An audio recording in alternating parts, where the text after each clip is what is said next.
Disturbed ആയിരിക്കാം, അല്ലെങ്കിൽ പല ഇഷ്യൂസ് കടന്നു പോകുന്നുണ്ടായിരിക്കാം. അതൊക്കെ പാർട്ട് ഓഫ് ലൈഫായിട്ട് നമ്മൾ എടുക്കണം. അതായത് എന്നും നല്ല കാലം മാത്രമാവില്ലല്ലോ. ചിലർ പറയും, എന്നെ പുകഴ്ത്തി പറയും, സെൽഫ് മെയ്ഡ് മാൻ എന്നൊക്കെ പറയും. ഞാൻ പറയും അല്ല, ഞാനങ്ങനെയല്ല. ഒത്തിരി പേര് എനിക്ക് വേണ്ടി വർക്ക് ചെയ്തിട്ടാണ് ഞാനിവിടം വരെ എത്തിയത്. കോളേജ് വിദ്യാഭ്യാസം പൂർത്തിയാക്കാതെ ബിസിനസ്സിലേക്ക് ഇറങ്ങിയിട്ട് സക്സസ്ഫുള്ളായി കോടീശ്വരന്മാരായിട്ടുള്ള കഥകളൊക്കെ ഉണ്ട്. അതൊക്കെ അപൂർവമാണ്. കാരണം കണക്കുകൾ പറയുന്നത് 100 പേര് ബിസിനസ് തുടങ്ങിയാൽ അതിൽ 90 ഫെയിലിയേഴ്സാണ്. എനിക്ക് പണ്ടേ MBA ഉണ്ട്, എനിക്ക് ആ ക്വാളിഫിക്കേഷൻ ഉണ്ട്, പണ്ടേ ഞാനത് പഠിച്ചിട്ടുണ്ട്, ഞാനന്ന് MTech ആയിരുന്നു. ഒരു കാര്യമില്ല. അയാള് ലേറ്റസ്റ്റ് ടെക്നോളജി എന്താണെന്ന് സെർച്ച് ചെയ്ത് പോയിക്കൊള്ളണം, അത് പഠിച്ചോളണം. എന്നാലേ അയാൾക്ക് അയാളുടെ പ്രൊഫഷനിൽ പിടിച്ചു നിൽക്കാൻ പറ്റുള്ളൂ. എൻ്റെ അപ്പൂപ്പൻ ആനി ഉണ്ടായിരുന്നു എന്ന് പറഞ്ഞിട്ട് ഒരു കാര്യമില്ല. ഓരോ തവണ അവർ വലിയതായിട്ട് ഇങ്ങനെ ബൂസ്റ്റ് ചെയ്തൊക്കെ സംസാരിക്കുന്നത് കേട്ടിട്ടുണ്ട്. അതായത് ഇപ്പോൾ ഗോൾഡൻ വിസയുണ്ട്, 99 years വിസയുണ്ട്, ഞങ്ങൾക്ക് ഇവിടെ ഇൻവെസ്റ്റ് ചെയ്താൽ അത്ര കിട്ടും, ഞങ്ങൾക്ക് ഇവിടെ ഇൻവെസ്റ്റ് ചെയ്താൽ അത്ര കിട്ടും. അപ്പോൾ അതേ വ്യക്തികൾ തന്നെ തിരിച്ച് പറഞ്ഞു തുടങ്ങി. നമ്മുടെ നാട് തന്നെ വേദമെന്ന് പലരും ഇങ്ങോട്ട് പറഞ്ഞു തുടങ്ങി. 1977 സാർ സ്റ്റെബിലൈസർ വെക്കുന്ന സമയത്ത് മാർക്കറ്റിൽ ഉണ്ടായിരുന്ന അതിനേക്കാളും ഒരു 5 രൂപയുടെ വ്യത്യാസമാണ് അതിൽ കണ്ടത്. അത് എൻ്റെ ഒരു അന്ധമായ വിശ്വാസമായിരുന്നു. അതായത് ഞാൻ ഉണ്ടാക്കിയ പ്രോഡക്റ്റ്, ഞാൻ ഡിസൈൻ ചെയ്ത product technical wise, appearance wise ഒന്നുണ്ടായിരുന്ന ടാറ്റ, നെൽക്കോ, കെൽട്രോൺ ഇവരെക്കാളൊക്കെ ബെറ്ററാന്ന് എനിക്ക് ഒരു തോന്നല്. ആ ഒരു കോൺഫിഡൻസ് ആണ് സാറിനെ അതിന് ആണ് താനും. ഇന്നത്തെ നമ്മുടെ ഗസ്റ്റ് രാജ്യത്ത് ഏറ്റവും കൂടുതൽ ആദായ നികുതി അടയ്ക്കുന്ന കേന്ദ്ര സർക്കാരിന്റെ അംഗീകാരം ലഭിച്ച വ്യക്തികളിൽ ഒരാളാണ്. വോൾട്ടേജ് സ്റ്റെബിലൈസറിൽ തുടങ്ങി A name you can trust എന്ന ടാഗ്ലൈനോടുകൂടി വി-ഗാർഡ് എന്ന ബ്രാൻഡിനെ ഇന്ത്യയിലെ ഓരോ ഭവനത്തിന്റെയും ഭാഗമാക്കിയ വ്യക്തിയാണിത്. ഇന്ത്യയിലെ ഏറ്റവും വലിയ അമ്യൂസ്മെന്റ് പാർക്ക് ശൃംഖലയായ വണ്ടർല ഇദ്ദേഹമാണ് സ്ഥാപിച്ചത്. റിട്ടയർമെന്റിലും വിശ്രമമില്ലാതെ ചിറ്റിലപ്പള്ളി സ്ക്വയർ പോലെയുള്ള സംരംഭങ്ങളിലൂടെ മാറ്റങ്ങൾ തുടർന്നുകൊണ്ടേയിരിക്കുന്നു. അദ്ദേഹത്തിന്റെ ലൈഫ് എക്സ്പീരിയൻസിൽ നിന്ന് ലഭിച്ച ലെസൺസ് നമ്മുടെ ലൈഫിൽ എങ്ങനെ പ്രാവർത്തികമാക്കാം എന്നാണ് നമ്മൾ ഇന്ന് ചർച്ച ചെയ്യുന്നത്.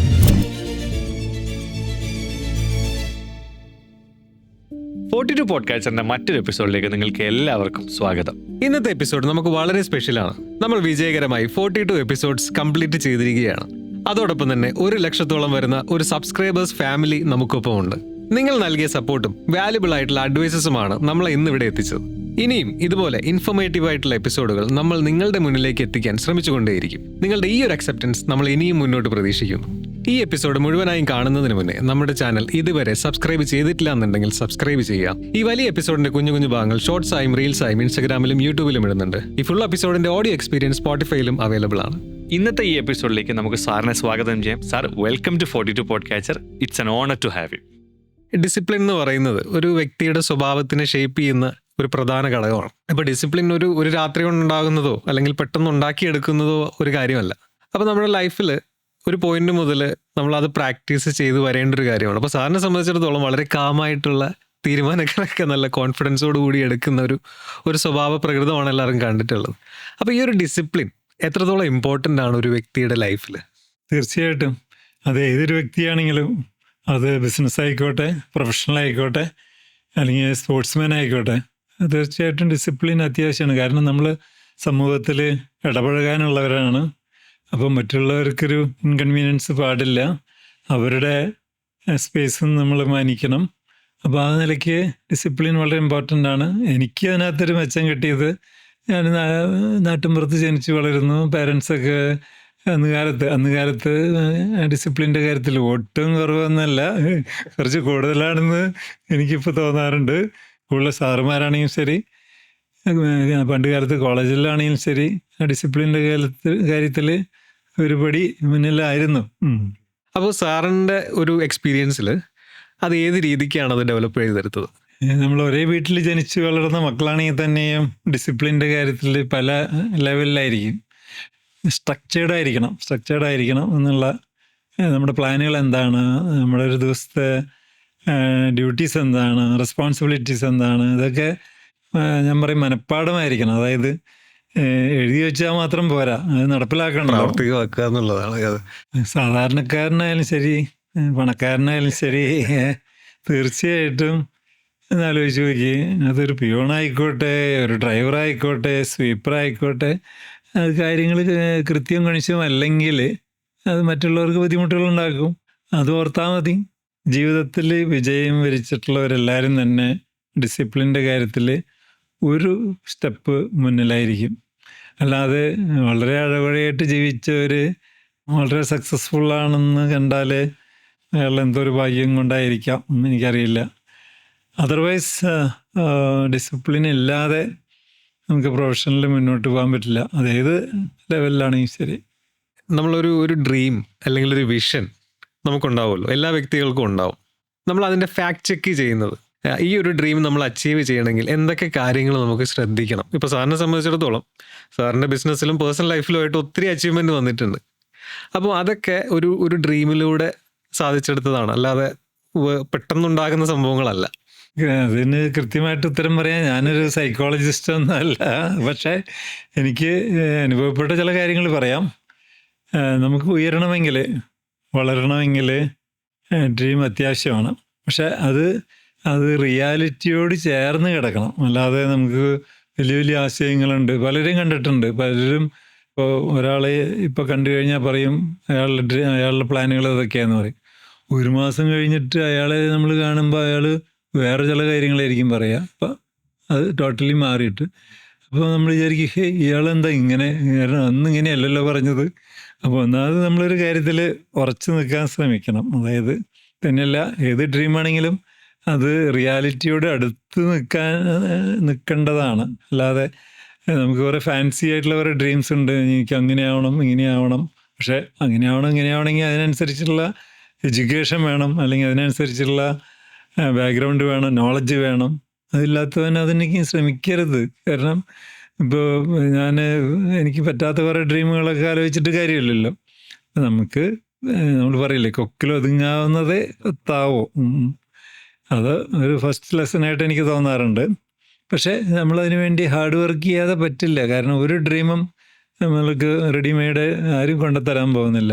അതിൻ്റെ പുറകെ ആലോചിച്ച് വർക്ക് ചെയ്ത് പടിയായിട്ട് തന്നെ ഞാൻ പറയും, ഞാനിപ്പോൾ ബിസിനസ്സിലേക്ക് ഇറങ്ങിയിട്ട് 49 വർഷം കഴിഞ്ഞു. അപ്പോൾ ഞാനിത് ഇത്രയൊക്കെ വളർന്നിട്ടുണ്ടെങ്കിൽ ഒത്തിരി നാളായി, കുറേ പഴക്കമുണ്ട്. 49 വർഷം എടുത്തു.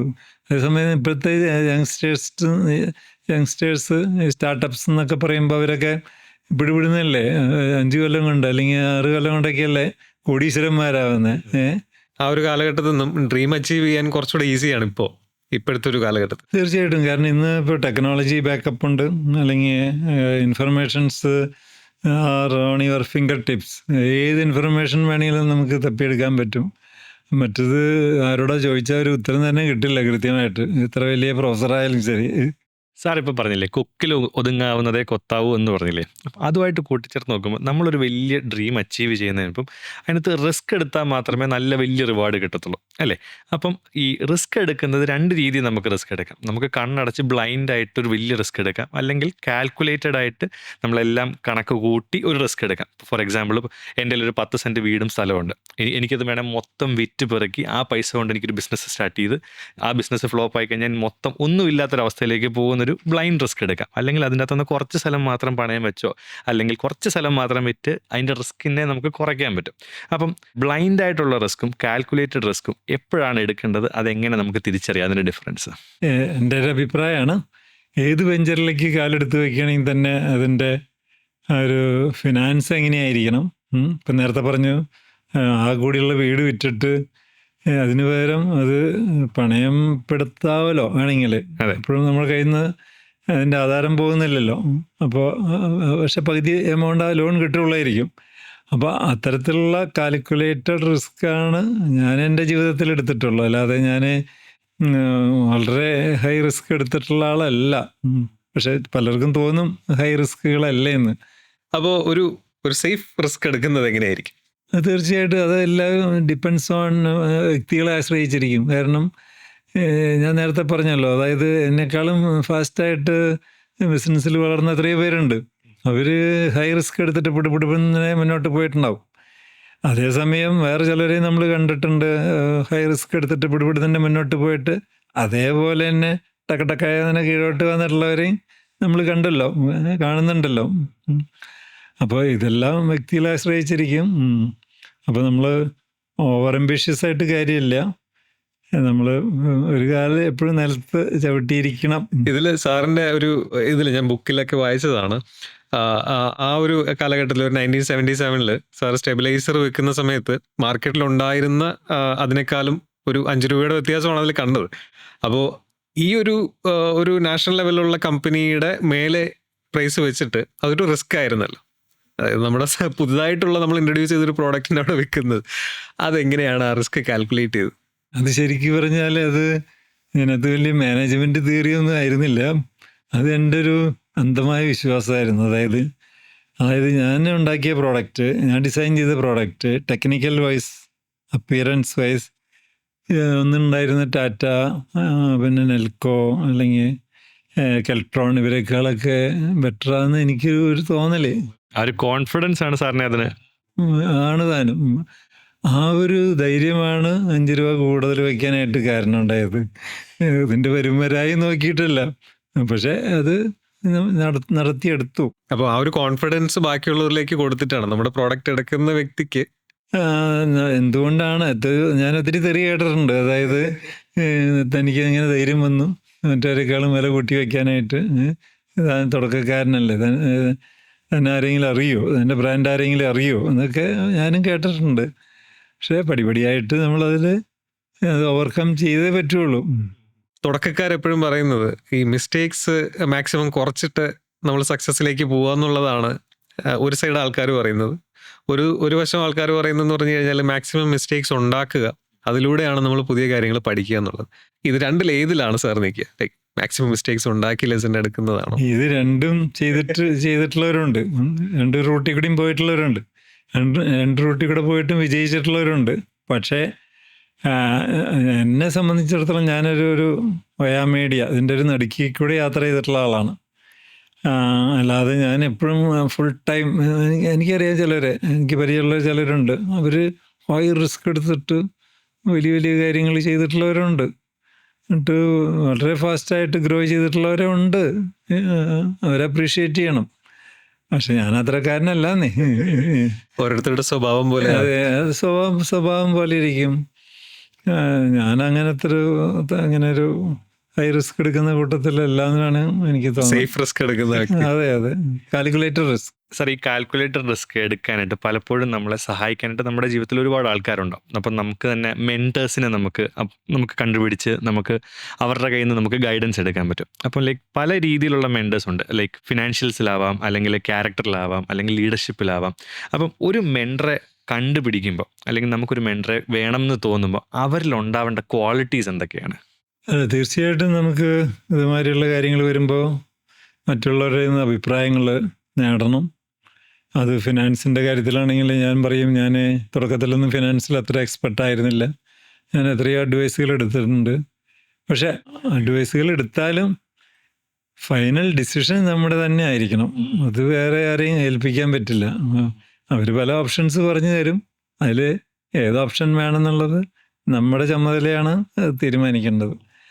അപ്പോൾ നമ്മൾ പ്രത്യേകിച്ച് ബിസിനസ്സിലേക്ക് ഇറങ്ങുമ്പോൾ, ഒരു പ്രൊഫഷനാണെങ്കിൽ നമ്മൾ ആ പ്രൊഫഷൻ ഏതെങ്കിലും ഒരു ലീഡിങ് കമ്പനിയുടെ ഒരു പർട്ടിക്കുലർ ഡിവിഷൻ്റെ ജനറൽ മാനേജറാണെങ്കിൽ നമ്മൾ ആ ഒരു ഡിവിഷൻ മാത്രം നോക്കിയാൽ മതി. അതേസമയം ഒരു എൻ്റർപ്രണർ എന്ന് പറയുമ്പോൾ അയാളൊരു ഓൾറൗണ്ടറാണ്. അയാൾ ഇതും നോക്കണം, അതും നോക്കണം, വല്ലതും നോക്കണം. അപ്പോൾ ഉത്തരവാദിത്വം കൂടുതലാണ്. ഞാൻ പലപ്പോഴും കോളേജുകളിലൊക്കെ കുട്ടികളെ ഞാൻ ഡിസ്കറേജ് ചെയ്യും. പലപ്പോഴും ഇപ്പോൾ ഈ ഗവൺമെൻറ്റിൻ്റെയൊക്കെ സ്കീമുണ്ടല്ലോ, അപ്പോൾ ആ സ്കീമിൽ നിങ്ങൾ പോയി ചാടല്ലേ, കാരണം ദയവ് ചെയ്ത് നിങ്ങൾ കാര്യങ്ങൾ മനസ്സിലാക്കുക, പറ്റാവുന്നിടത്തോളം എഡ്യൂക്കേഷൻ നേടാൻ ശ്രമിക്കുക. അത് ഈ സമയത്തേ കിട്ടുള്ളൂ. അതും കഴിഞ്ഞിട്ട് പിന്നെ എവിടെയെങ്കിലും കുറച്ച് നാൾ വർക്ക് ചെയ്യാൻ പറ്റിയാൽ അതും നല്ലതാണ്. അതൊക്കെ കഴിഞ്ഞിട്ട് ബിസിനസ് തുടങ്ങിയാലും മതിയെന്നേ. കാരണം എന്താണ്, നമുക്ക് ലൈഫ് ഇങ്ങനെ നീണ്ടു കിടക്കുകയല്ലേ. അപ്പോൾ ഞാൻ അത്തരത്തിൽ അവരെ ഡിസ്കറേജ് ചെയ്യും. കാരണം ചിലർ കോളേജ് വിദ്യാഭ്യാസം പൂർത്തിയാക്കാതെ ബിസിനസ്സിലേക്ക് ഇറങ്ങിയിട്ട് സക്സസ്ഫുള്ളായി കോടീശ്വരന്മാരായിട്ടുള്ള കഥകളൊക്കെ ഉണ്ട്. അതൊക്കെ അപൂർവമാണ്. കാരണം കണക്കുകൾ പറയുന്നത് 100 പേര് ബിസിനസ് തുടങ്ങിയാൽ അതിൽ 90 ഫെയിലിയേഴ്സാണ്. 10% വിജയിക്കുന്നത്. അത് ഈ 10%-നെയാണ് നമ്മൾ അറിയുന്നുള്ളൂ. ബാക്കിയുള്ള ഫെയിലിയർ സ്റ്റോറികൾ നമ്മൾ കേൾക്കുന്നില്ല. അവർ അപ്രത്യക്ഷമായിട്ട് പോവുകയാണ് ചെയ്യുന്നത്, അൺനോട്ടീസ്ഡ് ആയിട്ട്. അപ്പോൾ റിയാലിറ്റിയിലേക്ക് ഇറങ്ങി വരണം. അതിന് പരമാവധി നോളജ് നേടണം. അതിന് ഈ ഒരു കാലം നല്ലതാണ്. കുറച്ച് നാൾ വെയിറ്റ് ചെയ്താലും ഒരു കുഴപ്പമില്ല. ഇപ്പോൾ എൻ്റെ അനുഭവത്തിൽ എനിക്കൊരു 3 കൊല്ലം ജോലി ചെയ്യാനുള്ളൊരു അവസരം ഉണ്ടായിരുന്നു. ഞാൻ പറയും 7 കൊല്ലം കോളേജിൽ പഠിച്ചു, pre degree, graduation, post graduation. ആ 7 കൊല്ലം പഠിച്ചതിൻ്റെ ഇരട്ടി നോളജ് ഞാൻ ആ 3 കൊല്ലം ജോലി ചെയ്തപ്പോൾ എനിക്ക് പ്രാക്ടിക്കൽ എക്സ്പീരിയൻസ് കിട്ടി. കോളേജിൽ പഠിക്കുന്ന കുറേ തിയറി അല്ലെങ്കിൽ കുറേ കുറേ ഉട്ടോപ്യൻ ഐഡിയാസാന്ന് ഞാൻ പറയും. അത് പലതും പിന്നീട് കണ്ടിട്ടില്ല, ഉപയോഗിക്കാൻ പറ്റിയിട്ടുമില്ല. ഈ ടാൻ തീറ്റയും കോസ് തീറ്റയൊക്കെ ഞാൻ പിന്നീട് ഉപയോഗിച്ചിട്ടില്ല. എനിവേ, എവിടെയെങ്കിലും ജോലി ചെയ്തിട്ടുള്ളൊരു എക്സ്പീരിയൻസ് ഒക്കെ കിട്ടണമെങ്കിൽ അത് വലിയൊരു കാര്യമാണ്. അതെല്ലാവർക്കും വേണമെന്നല്ല ഞാൻ പറയുന്നത്. അപ്പം അങ്ങനെ നമ്മൾ കൂടുതൽ റിയാലിറ്റിയോട് അടുത്താൽ നല്ലതാണ്. അല്ലാതെയും രക്ഷപ്പെട്ടിട്ടുള്ളവരുണ്ട്.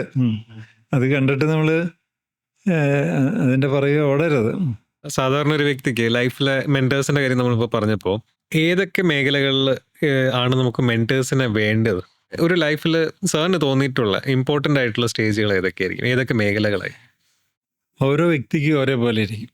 അത് അവരവർ തീരുമാനിക്കണം. അതായത് ഇപ്പം എന്നെ സംബന്ധിച്ചിടത്തോളം ടെക്നോളജിയിൽ ഞാൻ ബെറ്ററായിരുന്നു. ടെക്നോളജി എനിക്ക് ഈസി ആയിട്ട് മനസ്സിലാകുമായിരുന്നു. അതേസമയം ഫിനാൻസ് അങ്ങനെയുള്ള കാര്യങ്ങൾ, പ്രത്യേകിച്ച് അക്കൗണ്ടിങ് അല്ലെങ്കിൽ കോമേഴ്സ് അല്ലെങ്കിൽ ടാക്സേഷൻ, അതിലൊക്കെ ഞാൻ വളരെ പുറകിലായിരുന്നു. അപ്പോൾ അതിന് ഞാൻ പരമാവധി ഹെൽപ്പ് എടുത്തിട്ടുള്ള ആളാണ്. ഹെൽപ്പ് മാത്രമല്ല, ഞാൻ അതിന് പറ്റിയ കോഴ്സുകൾ വരെ അറ്റൻഡ് ചെയ്യാൻ ശ്രമിച്ചിട്ടുണ്ട്. ഒന്നിനല്ല, നമുക്ക് മനസ്സിലാവുന്നുണ്ട് ബാലൻസ് ഷീറ്റ് റീഡ് ചെയ്യാനും അല്ലെങ്കിൽ അങ്ങനത്തെ കാര്യങ്ങളിലൊക്കെ. ഫോർ എക്സാമ്പിൾ, മാർക്കറ്റിങ്ങിൽ ഞാൻ വളരെ വീക്കാന്ന് എനിക്ക് തോന്നാറുണ്ട്. കാരണം ഞാൻ ഒരിക്കലും കോളേജിൽ പഠിക്കുന്ന സമയത്തോ അല്ലെങ്കിൽ സ്കൂളിലോ ആയിക്കോട്ടെ, അങ്ങനെ ഞാൻ ചെറിയൊരു ഇൻട്രോവേർട്ടായിരുന്നു. അതായത് അങ്ങനെ സ്റ്റേജിൽ കയറാനോ അങ്ങനെയൊന്നും ശ്രമിച്ചിട്ടില്ലായിരുന്നു. അപ്പോൾ അത്തരത്തിലുള്ള നമ്മുടെ പോരായ്മകൾ, നമുക്ക് എന്താണ് പോരായ്മകളെന്ന് കണ്ടുപിടിച്ച് അതിന് പറ്റിയ ഏരിയയിൽ നമ്മൾ വർക്ക് ചെയ്ത് നമ്മുടെ കറക്റ്റ് ചെയ്യാണ് വേണ്ടതെന്ന് എനിക്ക് തോന്നുന്നു. ചിലവർ തുടക്കത്തിൽ തന്നെ വളരെ സ്മാർട്ടായിരിക്കാം. അവർക്ക് സ്റ്റേജിൽ കയറാനൊരു പേടിയില്ല. മാർക്കറ്റിൽ പരിചയമില്ലാത്തവരായിട്ട് ഇടിച്ചു കയറി പരിചയപ്പെടാനൊരു മടിയില്ല. അങ്ങനത്തെവരുണ്ടാവും. അപ്പോൾ അവർക്ക് അതിലല്ല വേണ്ടത്. അതേസമയം ചിലപ്പോൾ അവർ ടെക്നോളജിയിൽ വീക്കായിരിക്കാം. അപ്പോൾ അതിൽ ശ്രദ്ധ ചെലുത്തണം. സാർ ഇപ്പോൾ നേരത്തെ പറഞ്ഞല്ലോ, നമ്മൾ ഓരോ കാര്യങ്ങളിൽ ഇപ്പം ഫിനാൻസിനെ പറ്റി പഠിക്കാൻ ശ്രമിച്ചു എന്നൊക്കെ. അപ്പോൾ സാറിൻ്റെ ബിസിനസ്സിൽ മിക്കവാറും പല കാര്യങ്ങളും, ഇപ്പോൾ മാർക്കറ്റിങ്ങോ അല്ലെങ്കിൽ അങ്ങനെ ഒരു സ്ട്രാറ്റജിയെ പറ്റി ഇതൊന്നും സാർ പഠിച്ചിട്ടുള്ള എക്സ്പീരിയൻസ് ഉള്ള ഒരു വ്യക്തിയല്ല. പക്ഷേ ഇതെല്ലാം ചെയ്തു തുടക്ക സമയത്ത്. അപ്പോൾ ഒരു ബിസിനസ് ചെയ്യുന്ന അല്ലെങ്കിൽ ലൈഫിനെ പറ്റി ഒരു ക്യൂരിയസ് ആയിട്ടുള്ള ഒരു വ്യക്തി എപ്പോഴും ഇങ്ങനെയുള്ള അറിവില്ലാത്ത നമ്മുടെ മേഖലകളെ പറ്റി പഠിക്കാൻ ശ്രമിക്കാറുണ്ട്. അത് ചിലപ്പോൾ ഒരു കോഴ്സിലൂടെ ആയിരിക്കണം എന്നില്ല, ചിലപ്പോൾ മെൻറ്റേഴ്സിലൂടെ ആയിരിക്കാം, അല്ലെങ്കിൽ പ്രാക്ടിക്കലി നമ്മൾ ചെയ്ത് പഠിക്കുമായിരിക്കും. അതിനെപ്പറ്റി സാറിൻ്റെ ഒരു എക്സ്പീരിയൻസിൽ എന്താണ് പറയാനുള്ളത്? ഞാൻ ഒരു ആക്സിഡൻ്റലി ബിസിനസ്സിലേക്ക് ഇറങ്ങിയ ആളാണ്. അതായത് ഞാൻ ആദ്യം പറഞ്ഞ ജോലിയായിരുന്നു. 3 വർഷം ജോലി ചെയ്തു. ആ സമയത്ത് ഞാൻ വേറെയും പല നല്ല ജോലികൾക്കൊക്കെ അപ്ലൈ ചെയ്തിട്ടുള്ള ആളാണ്. കാരണം ഞാൻ കോളേജിൽ പഠിക്കുമ്പോഴൊന്നും ഒരിക്കലും ഒരു ബിസിനസ്സുകാരനാവണമെന്ന് വിചാരിച്ച ആളല്ലായിരുന്നു. എൻ്റെ ഏറ്റവും വലിയ ആഗ്രഹം നല്ലൊരു സയൻറ്റിസ്റ്റ് ആവുക എന്നുള്ളതായിരുന്നു. കാരണം എനിക്കതിനോടൊരു അങ്ങനെയാണെങ്കിൽ എവിടെയെങ്കിലും ഒതുങ്ങിക്കൂടി അധികം പേരെ മുഖം കാണിക്കാതെ ജോലി ചെയ്യാൻ പറ്റിയൊരു ജോലിയാണല്ലോ. എനിവേ, പക്ഷേ അൺഫോർച്ചുനേറ്റ്ലി അങ്ങനത്തെ നല്ലൊരു ജോലി കിട്ടിയില്ല. അല്ലെങ്കിൽ ഫോർച്ചുനേറ്റ്ലി നല്ലൊരു ജോലി കിട്ടുമായിരുന്നെങ്കിൽ ഞാൻ ISROയിലേക്കൊക്കെ അപേക്ഷയൊക്കെ അയച്ചിട്ടുണ്ടായിരുന്നു കേട്ടോ. അന്ന് കാലത്ത് കിട്ടിയിരുന്നെങ്കിൽ ഈ ഗാർഡ് ഉണ്ടാവില്ലായിരുന്നു. 2 കൽപ്പിച്ച് തുടങ്ങിയതാണ്. അപ്പോൾ എനിക്ക് തന്നെ ഉള്ളിലൊരു ഇൻഫീരിയോറിറ്റി കോംപ്ലക്സ്, അതായത് അയ്യോ ഞാനിതിന് കോമ്പറ്റൻ്റ് ആണോ, എനിക്ക് സാധിക്കുമോ എന്നുള്ള ആ ഒരു ചിന്ത, ഒരു തോന്നൽ ഉള്ളിൽ എപ്പോഴും കിടന്നിരുന്നു. അത് തന്നെ ഒരു കണക്കിന് ഗുണം ചെയ്തു എന്ന് എനിക്ക് തോന്നുന്നത്. കാരണം ഞാൻ പെർഫെക്റ്റ് അല്ല, ഞാൻ ഇമ്പ്രൂവ് ചെയ്യാനുണ്ട്, ഞാൻ എങ്ങനെയൊക്കെ ഇമ്പ്രൂവ് ചെയ്യണം എന്നുള്ള റിസർച്ച്, വാട്ട് നെക്സ്റ്റ് ഇനി എന്ത് ചെയ്യണം എന്നുള്ള ഒരു ഒരു ഒരു ഒരു ആങ്സൈറ്റി ഉള്ളിൽ കിടന്നിരുന്നു. അത് ഇപ്പോൾ തിരിഞ്ഞു നോക്കുമ്പോൾ എനിക്കത് ഗുണമേ ചെയ്തിട്ടുള്ളൂ. കാരണം ഞാൻ പറയും, ഒരു പരിധി വരയ്ക്ക് കുറച്ച് ഇൻഫീരിയോറിറ്റി കോംപ്ലക്സ് നല്ലതാണ്.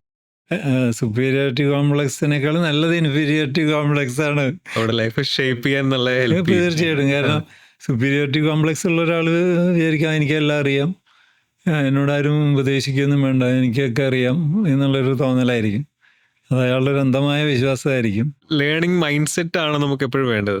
തീർച്ചയായിട്ടും. ഇപ്പം ഞാനിപ്പോഴും പറയും, എനിക്ക് ഇപ്പോഴും എൻ്റെ നോളജ് ലെവൽ ലിമിറ്റഡാണ്. കാരണം ഞാനെല്ലാം എനിക്കറിയില്ല. അറിയാത്തത് ഞാൻ മറ്റു പലരെയും ആശ്രയിക്കുകയാണ്, മറ്റുള്ളവരെ സഹായിച്ചിട്ടാണ് ഞാൻ മുന്നോട്ട് പോകുന്നത്. നമ്മളിപ്പോൾ വി ഗാർഡ് ഇൻഡസ്ട്രീസിൻ്റെ പ്രൊഡക്ഷൻ യൂണിറ്റ്സ് എല്ലാം നോക്കുകയാണെങ്കിൽ കേരളത്തിൻ്റെ വെളിയിലേക്കാണ് സാറ് പോകുന്നത്. അപ്പോൾ അതിന് കേരളത്തിൽ എന്ത് ബുദ്ധിമുട്ടാണ് നേരിട്ടുള്ളത്? അത് കോസ്റ്റാണോ, അല്ലെങ്കിൽ ലേബറിൻ്റെ പ്രശ്നമാണോ, അല്ലെങ്കിൽ കേരള മാനുഫാക്ചറിങ് ഹബ്ബായിട്ട് വളരാനായിട്ട് സാധിക്കാത്തതിൻ്റെ കാരണം എന്താ? വി ഗാർഡിൻ്റെ തുടക്കത്തിലൊക്കെ കേരളത്തിനകത്ത് തന്നെയായിരുന്നു മാനുഫാക്ചറിങ്. അത് കഴിഞ്ഞ് പിന്നെ സ്ഥാപനം വളർന്നു. പിന്നെ മാർക്കറ്റിംഗ് കേരളത്തിൽ നിന്ന് വിട്ട് മറ്റ് സ്റ്റേറ്റുകളിലേക്ക് കടന്നു. ആദ്യം സൗത്ത് ഇന്ത്യയിൽ മാത്രം ഒതുങ്ങി നിൽക്കുകയായിരുന്നു. അത് കഴിഞ്ഞ് ഓൾ ഇന്ത്യ ലെവലിലേക്ക് മാർക്കറ്റിംഗ് വ്യാപിപ്പിക്കാൻ വന്നപ്പോൾ തുടക്കത്തിൽ തന്നെ ഒരു പ്രോബ്ലം ഉള്ളത്, കേരളം ഇന്ത്യയുടെ ഒരു മൂലയ്ക്ക് കിടക്കുന്ന ഒരു സ്റ്റേറ്റാണ്. റോ മെറ്റീരിയൽസ് എല്ലാം തന്നെ ബോംബെ അല്ലെങ്കിൽ മിനിമം ബാംഗ്ലൂർ അല്ലെങ്കിൽ കൽക്കട്ട, പൂന, പല സ്ഥലങ്ങളിൽ നിന്ന് വരണം. അതെല്ലാം കേരളത്തിലേക്ക് എത്തിയിട്ട് ഇവിടെ മാനുഫാക്ചർ ചെയ്തിട്ട് വീണ്ടും നമ്മൾ നോർത്ത് ഇന്ത്യയിലേക്ക് അയക്കുമ്പോൾ നമുക്ക് ചിലവ് കൂടുതലാണ്. അതൊരു ഫാക്റ്റാണ്. അത് കാരണം കൊണ്ട് കേരളം അങ്ങനെ ഒരു മാനുഫാക്ചറിങ് ഹബ്ബാണോ എന്ന് ചോദിച്ചാൽ എനിക്ക് തോന്നുന്നില്ല. അതുപോലെ ഇവിടെ ലാൻഡ് വാല്യൂ കൂടുതൽ, ഇവിടെ ഒരു ലാർജ് എക്സ്റ്റെൻറ്റ് ഓഫ് ഏരിയ കിട്ടാനായിട്ട് ഇവിടെ ബുദ്ധിമുട്ട്. അപ്പോൾ അതൊക്കെ കൊണ്ടാണ് ഞങ്ങൾ പലപ്പോഴും ഫാക്ടറികൾ അധികവും ആദ്യമായിട്ട് തുടങ്ങിയത് ഫാക്ടറി പോലും തമിഴ്നാട്ടിലായിരുന്നു. ഒരു കേബിൾ ഫാക്ടറി ഒരു ലാർജ് സ്കെയിലിൽ, സ്മോൾ സ്കെയിലായിട്ട് ഇവിടെ കേരളത്തിനകത്തുണ്ടായിരുന്നു. പിന്നെ ഇവിടെ ലേബർ കോസ്റ്റ് കമ്പാരിറ്റീവ്ലി മറ്റ് സ്റ്റേറ്റിനെ അപേക്ഷിച്ച് കൂടുതലാണ്.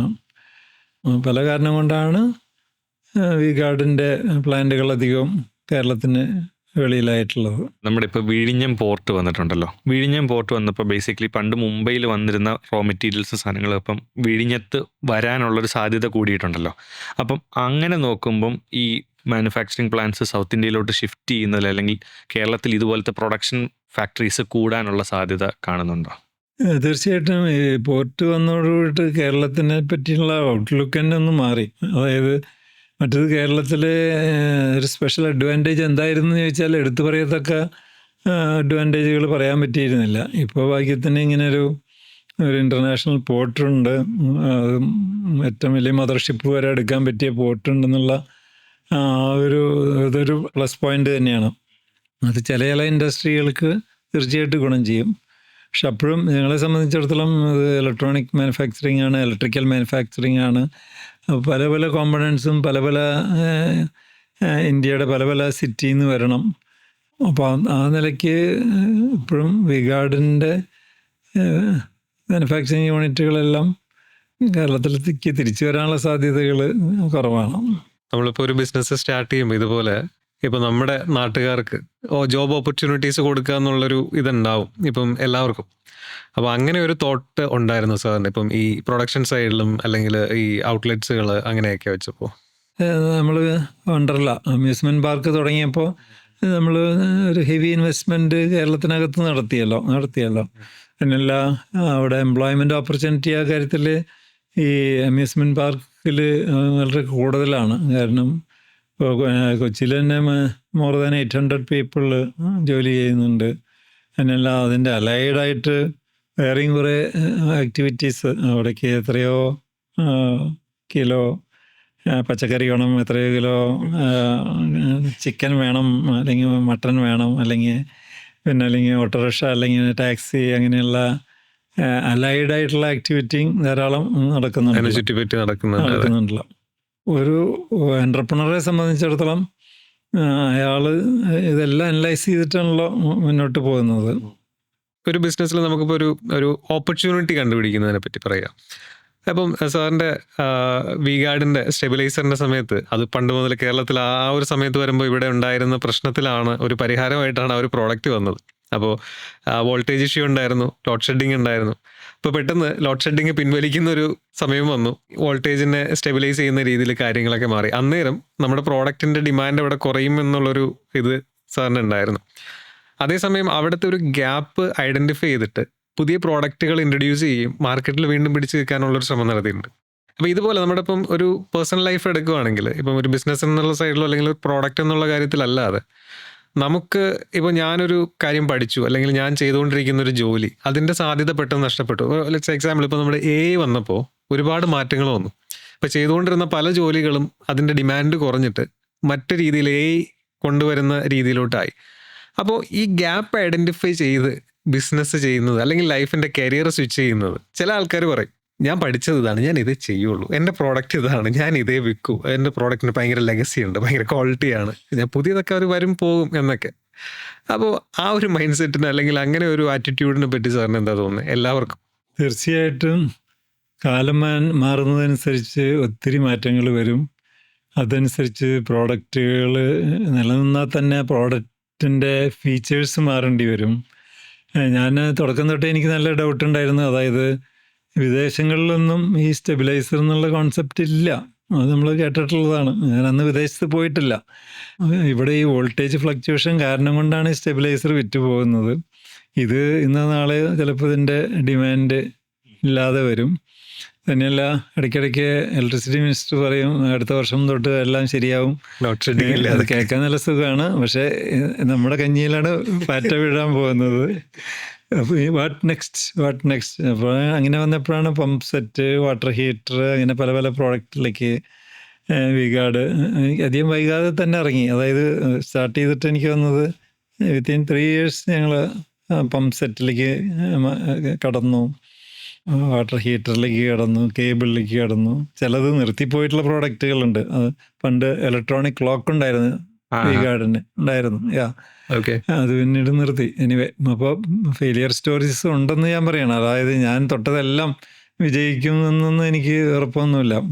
അപ്പോൾ ഞാൻ പറഞ്ഞു വരുന്നത് ഒരു എൻ്റർപ്രണറെ സംബന്ധിച്ചിടത്തോളം വാട്ട് നെക്സ്റ്റ് എന്ന് ചിന്തിക്കാതെ പറ്റില്ല. അതായത് ഇപ്പോൾ എത്രയോ ചെറുകിട സ്ഥാപനങ്ങൾ പൊട്ടിപ്പോയല്ലോ. കാരണം പിന്നീട് ഓർഗനൈസ്ഡ് സെക്ടറിൽ ലാർജ് സ്കെയിൽ ഷോപ്പിംഗ് എക്സ്പീരിയൻസ് ഒക്കെ വന്നപ്പോൾ ചെറുകിട ഷോപ്പുകൾ എത്രയോ പൂട്ടിപ്പോയി. അപ്പോൾ അവർ ഒരിക്കലും പ്രതീക്ഷിച്ചതല്ലായിരുന്നു ഇങ്ങനെ അവരുടെ സ്ഥാപനം നിർത്തേണ്ടി വരുന്നതൊക്കെ. അപ്പോൾ ഞാൻ പറയും, നമ്മൾ ബിസിനസ്സിലുള്ളിടത്തോളം കാലം നമുക്ക് വെറുതെ ഇരിക്കാൻ പറ്റില്ല. അതായത് നമ്മൾ മാറ്റങ്ങൾ പ്രതീക്ഷിക്കണം, മാറ്റങ്ങൾ വരുത്തണം. ഇപ്പം നേരത്തെ AI കാര്യം പറഞ്ഞു. തീർച്ചയായിട്ടും ഞങ്ങളൊക്കെ തന്നെ വി-ഗാർഡാണെങ്കിൽ തന്നെ എത്രയോ മാറ്റങ്ങൾ വരുത്തി ഞങ്ങളുടെ പ്രോഡക്റ്റിൻ്റെ ഫീച്ചേഴ്സിൻ്റെ കാര്യത്തിൽ. പണ്ടത്തെ സ്റ്റെബിലൈസറല്ല ഇപ്പോഴത്തെ ഫീച്ചേഴ്സ് നോക്കുകയാണെങ്കിൽ ഇപ്പോഴത്തെ സ്റ്റെബിലൈസർ വാട്ടർ ഹീറ്ററിലും ഫാനിലും എല്ലാത്തിലും മാറ്റങ്ങൾ വരുത്തി. പിന്നെ കോസ്റ്റ് ഇഫക്റ്റീവ് ആക്കാൻ നോക്കി. അല്ലാതെ മാർക്കറ്റിൽ നമുക്ക് പിടിച്ചു നിൽക്കാൻ പറ്റില്ല. അതിപ്പോൾ ഒരു എൻ്റർപ്രണർ അല്ലാതെ ഒരു സാധാരണ ഒരു വ്യക്തിയാണെങ്കിൽ ഇതേ കാര്യം എങ്ങനെ അവരുടെ ലൈഫിലോട്ട് കൊണ്ടുവരാൻ പറ്റും? തീർച്ചയായിട്ടും അയാളത് ഇപ്പോൾ ഒരു നല്ലൊരു പൊസിഷനിലിരിക്കുന്ന ഒരു സീനിയർ മാനേജറാണെന്ന് വിചാരിച്ചോട്ടെ. അപ്പോൾ അയാൾ വിചാരിക്കുകയാണ്, എനിക്ക് പണ്ടേ MBA ഉണ്ട്, എനിക്ക് ആ ക്വാളിഫിക്കേഷൻ ഉണ്ട്, പണ്ടേ ഞാനത് പഠിച്ചിട്ടുണ്ട്, ഞാനന്ന് M.Tech ആയിരുന്നു. ഒരു കാര്യമില്ല. പണ്ടത്തെ M.Tech ഒന്നും ഒരു കാര്യമില്ല ഇപ്പോഴത്തെ ടെക്നോളജിയായിട്ട് കമ്പയർ ചെയ്യുമ്പോൾ. അപ്പോൾ അയാൾ ലേറ്റസ്റ്റ് ടെക്നോളജി എന്താണെന്ന് സെർച്ച് ചെയ്ത് പോയിക്കൊള്ളണം, അത് പഠിച്ചോളണം. എന്നാലേ അയാളുടെ പ്രൊഫഷനിൽ പിടിച്ചു നിൽക്കാൻ പറ്റുള്ളൂ. എൻ്റെ അപ്പൂപ്പന് ആന ഉണ്ടായിരുന്നു എന്ന് പറഞ്ഞിട്ട് ഒരു കാര്യമില്ല. ഒരു അൺലൈൻ ചെയ്ത് റീലൈൻ ചെയ്യാൻ പറ്റുന്ന ഒരു മൈൻഡ് സെറ്റ് ഉണ്ടെങ്കിൽ തന്നെയല്ല, ഇപ്പോൾ വേൾഡ് ഈസ് മൂവിങ് ഫാസ്റ്റ്, വളരെ സ്പീഡിലാണ് പോയിക്കൊണ്ടിരിക്കുന്നത്. അപ്പോൾ നമ്മളും we are on our toes, നമ്മളും അലർട്ടായിരിക്കണം. അല്ലെങ്കിൽ നിലനിൽപ്പില്ല, അത് സംശയമൊന്നും വേണ്ട. സാർ, ഈ വാട്ട് നെക്സ്റ്റിന്റെ ഭാഗമായിട്ട് സാർ എടുത്തൊരു വലിയ തീരുമാനമായിരുന്നല്ലോ സാറിന്റെ ബ്രാൻഡ് നാഷണൽ സ്റ്റോക്ക് എക്സ്ചേഞ്ചിൽ ലിസ്റ്റ് ചെയ്തത്. അപ്പം അത് സാറിനെ ലൈക്ക് വലിയ വലിയ ഇൻവെസ്റ്റ്മെന്റ്സ് അട്രാക്ട് ചെയ്യാനായിട്ടും അല്ലെങ്കിൽ അതുപോലെ സ്കെയിലപ്പ് ചെയ്യാനായിട്ടൊക്കെ ഹെൽപ്പ് ചെയ്തിട്ടുണ്ടാവും. പക്ഷേ അതിൻ്റെ പിന്നിൽ വേറെ ലോജിക്ക് നോക്കുവാണെങ്കിൽ ലൈക്ക് സാറിൻ്റെ കൂടെ തുടക്കം തൊട്ടേ സപ്പോർട്ട് ചെയ്ത വെൽവിഷേഴ്സിന് സാറിൻ്റെ ഗ്രോത്തിൻ്റെ ഒരു ബെനിഫിറ്റ് ഷെയർ ചെയ്യണമെന്നൊരു ഫിലോസഫിയിലും കൂടിയാണോ അങ്ങനെ നാഷണൽ എക്സ്ചേഞ്ചിൽ ലിസ്റ്റ് ചെയ്തത്? നമ്മളൊരു ഐഡിയയിലേക്ക് ഇറങ്ങുമ്പോൾ, ടോട്ടലി ഡിഫറെൻ്റ് ഐഡിയയിലേക്ക് ഇറങ്ങുമ്പോൾ എല്ലാ ആസ്പെക്റ്റുകളും നോക്കണമല്ലോ. അന്ന് കാലത്ത് ഞാൻ 2008 ലിസ്റ്റ് ചെയ്യുന്നത് കമ്പനി. പക്ഷെ അപ്പോഴേക്കും കമ്പനി തുടങ്ങിയിട്ടൊരു 30 വർഷത്തിൻ്റെ അടുത്ത് ആയിട്ടുണ്ടായിരുന്നു കേട്ടോ. പക്ഷെ അപ്പോഴും കേരളത്തിൽ നിന്ന് അധികം പേരൊന്നും ലിസ്റ്റിങ്ങിന് പോയിട്ടുണ്ടായിരുന്നില്ല. അപ്പോൾ അതിനെപ്പറ്റി അറിയാവുന്നവരുടെ നിന്ന് പഠിച്ചെടുത്തു. അതിന് തന്നെ ഹെൽപ്പ് ചെയ്ത ഒരാളാണ് മറ്റേ CJ ജോർജ്, ജിയോജിത് സെക്യൂരിറ്റീസ്. കാരണം അങ്ങേരുടെ കമ്പനി ഇതേമാതിരി ലിസ്റ്റ് ചെയ്തിട്ടുണ്ടായിരുന്നു. അപ്പോൾ ചെറിയ കമ്പനിയാണ് എന്നിട്ട് പോലും. അപ്പോൾ ഞാനത് ചോദിച്ച് മനസ്സിലാക്കി അതിൻ്റെ ഗുണങ്ങളും ദോഷങ്ങളും. ഇത്തരം ഗുണങ്ങൾ ഇതിൻ്റെ കൂട്ടത്തിലുണ്ട്. നേരത്തെ പറഞ്ഞ മാതിരി പിന്നീട് സ്റ്റാഫിൻ്റെ ഇടയിലൊരു ESOP ഒക്കെ ഇംപ്ലിമെൻ്റ് ചെയ്യാനും അവർക്കും കമ്പനിയുടെ ഭാഗമാവാനും ഷെയർ കിട്ടാനും ഒക്കെ ഒരു ഓപ്പർച്യൂണിറ്റിയാണ് അത്. തീർച്ചയായിട്ടും അപ്പോഴേക്കും അരുണും ഇതിനും ബിസിനസ്സിലേക്ക് വന്നിട്ടുണ്ടായിരുന്നു.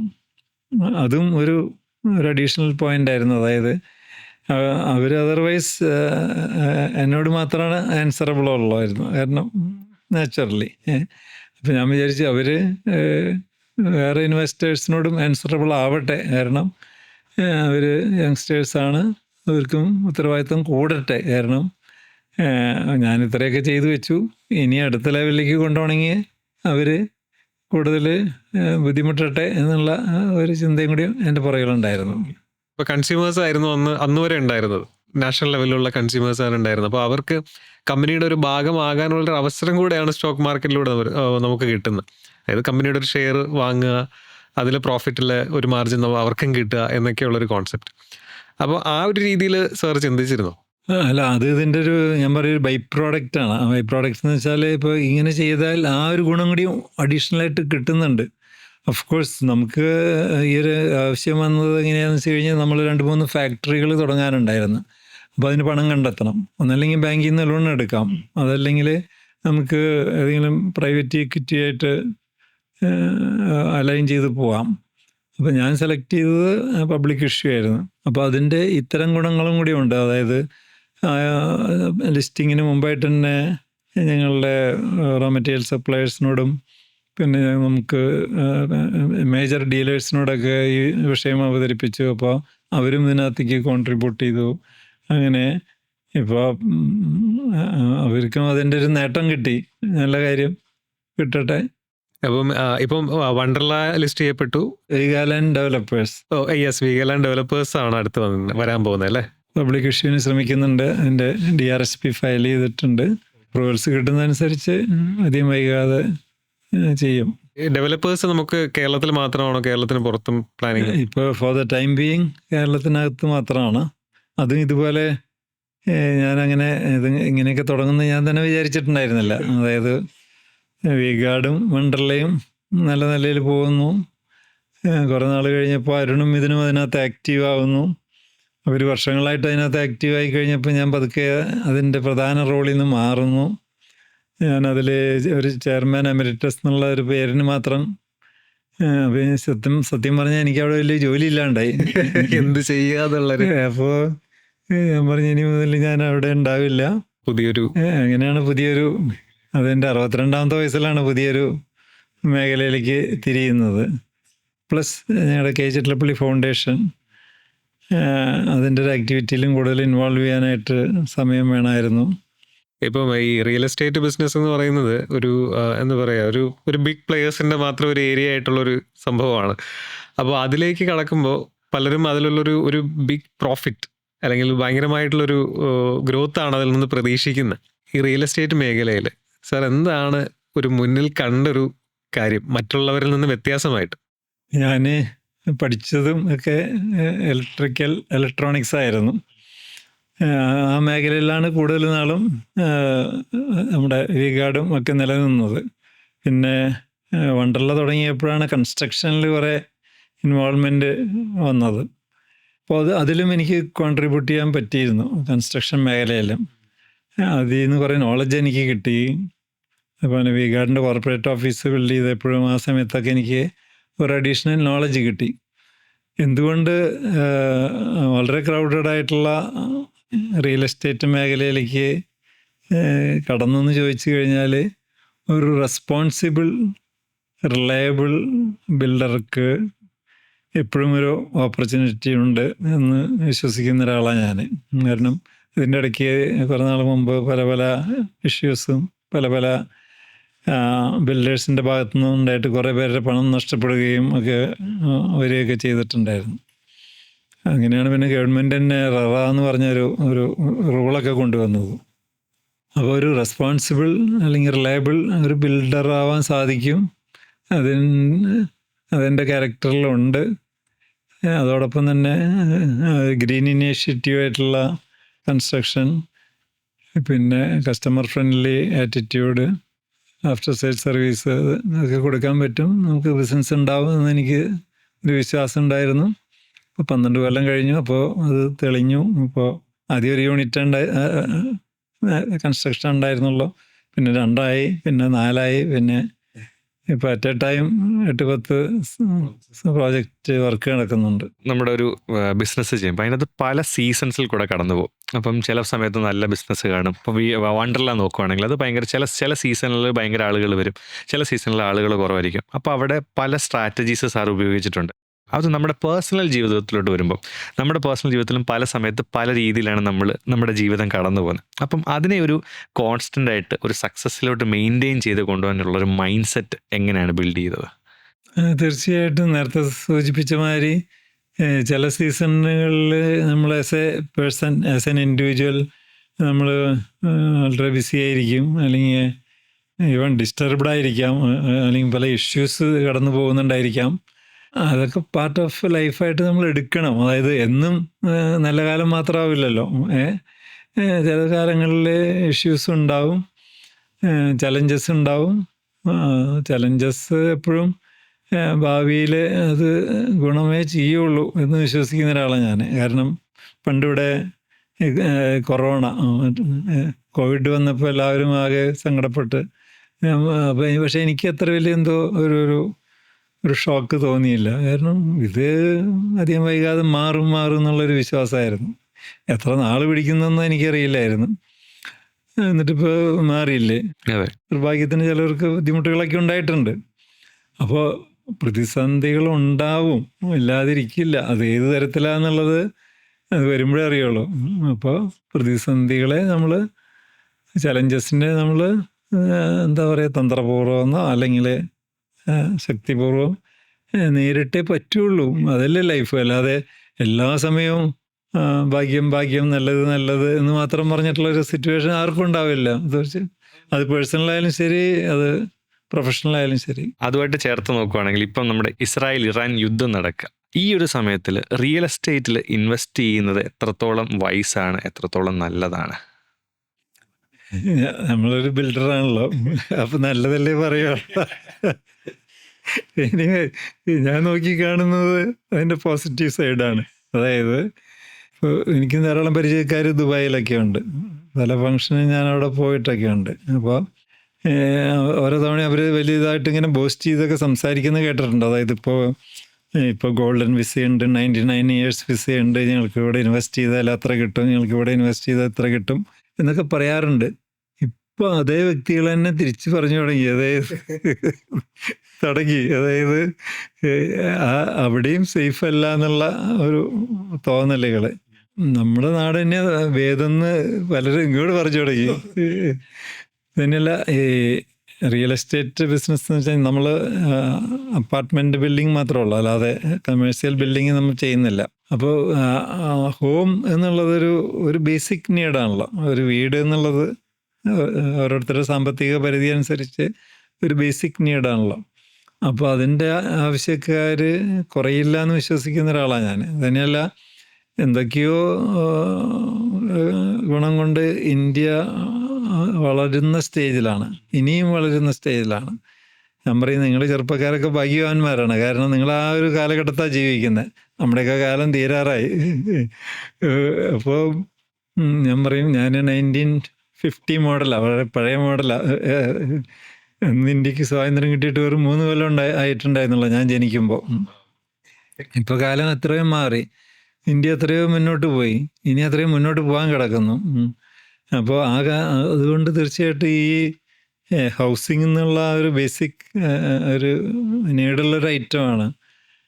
അതിന് ഉയർച്ച താഴ്ചകളുണ്ടാവാം, ടെമ്പററി, അല്ലാതെ ഒരു ലോങ് ലാസ്റ്റിംഗ് ആയിട്ടുള്ളൊരു സെറ്റ് ബാക്ക് ഉണ്ടാവില്ല എന്ന് വിശ്വസിക്കുന്ന ഒരാളാണ് ഞാൻ. സാർ ഇപ്പോൾ പറഞ്ഞല്ലോ 1950s തൊട്ട് അല്ലെങ്കിൽ ഇത്രയും വർഷത്തിൽ ഇന്ത്യയുടെ ഒരു ഗ്രോത്ത് സാർ കണ്ടുകൊണ്ടിരിക്കുകയായിരുന്നു. അപ്പം കേരളത്തിൻ്റെ ഗ്രോത്തും സാർ എക്സ്പീരിയൻസ് ചെയ്തിട്ടുണ്ട്. അത് വെച്ച് നോക്കുവാണെങ്കിൽ കേരളത്തിൻ്റെ ഭാവി എന്താണ്? അത് ബിസിനസ് പരമാവട്ടെ, ലൈക്ക് ലോജിസ്റ്റിക്കൽ പരമാവട്ടെ, കേരളത്തിൻ്റെ ഭാവി സാറിൻ്റെ ഒരു കാഴ്ചപ്പാടിൽ എന്തായിരിക്കും? ഞാൻ പൊതുവെ ഒരു പോസിറ്റീവ് തിങ്കിങ് ആയിട്ടുള്ള ആളാണ്. ഞാനിപ്പോഴല്ല പണ്ടും നന്നായിട്ട് പറയാറുള്ളൂ. കേരളത്തിന് ഒത്തിരി ഓപ്പർച്യൂണിറ്റീസ് ഉണ്ട്. പ്രധാന കാരണം നമ്മുടെ ലിറ്ററസി, നമ്മുടെ എഡ്യൂക്കേഷനാണ്. അപ്പോൾ അങ്ങനത്തെ ഒരു സ്റ്റേറ്റാണ് കേരളം.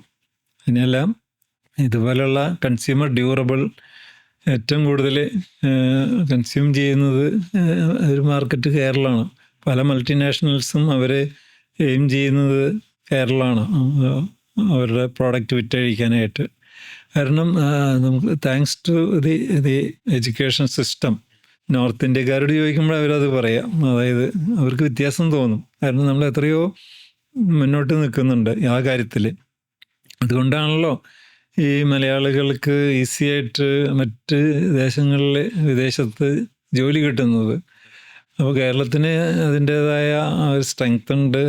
തന്നെയല്ല, ഇവിടെ ഈ പറഞ്ഞ പോലെ 44 നദികൾ, 6-7 മാസം തുടർച്ചയായിട്ട് മഴ, വേറെ ലോകത്ത് എവിടെയൊക്കെ വാട്ടർ ഷോർട്ടേജ് ഉണ്ടായാലും, എത്രയൊക്കെ കാലാവസ്ഥ വ്യതിയാനം ഉണ്ടായാലും, കേരളത്തിൽ നമ്മുടെ വെസ്റ്റേൺ ഗാഡ്സ് ഉള്ളിടത്തോളം കാലം, ഇപ്പുറത്ത് അറേബ്യൻ സീ ഉള്ളിടത്തോളം കാലം മഴ പെയ്തിരിക്കും എന്ന് വിശ്വസിക്കുന്ന ഒരാളാണ് ഞാൻ. മനസ്സിലായി. ഡെവലപ്മെൻറ്റിൻ്റെ ഭാഗത്തുനിന്ന് നോക്കുവാണെങ്കിൽ കേരളത്തിൻ്റെ ഭാവി എന്തായിരിക്കും?